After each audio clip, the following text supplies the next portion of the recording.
దైవజనులు professor William Carey గారి యొక్క ఆరోగ్యం గురించి మీ అందరూ ఆందోళన పడుతున్నారని నాకు తెలుసు.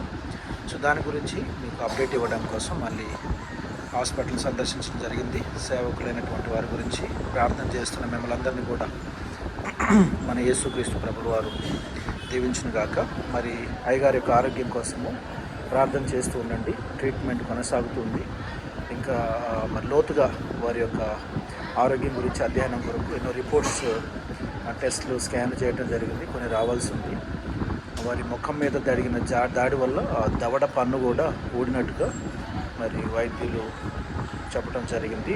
దానివల్ల ఎంతో డ్యామేజ్ ఉంది. వారు ఫేషియల్ ట్రామాను ఎదుర్కొంటున్నారు. అదేవిధంగా అనేక విధమైనటువంటి అనారోగ్యాలు, మరి గాయాలు దేవుని సేవకుల మీద ఉన్నాయి. చెవి భాగం మొత్తం పూర్తిగా కందిపోయినట్టుగా మీరు చూశారు. సో ప్రార్థన చేద్దాము. ప్రార్థన చేస్తున్న మీ అందరికీ వందనాలు. సో వారి ఆరోగ్యం నిలకడగా ఉండి త్వరగా కోలుకొని క్షేమంగా గృహం చేరి ఇటు కుటుంబానికి, సంఘానికి, సేవకు ఆశీర్వాదకరంగా ఇందులాగున మనము ప్రార్థన చేద్దాము. సో మీ అందరి సహకారాన్ని బట్టి మరొకసారి వందనాలు చెల్లిస్తున్నాం.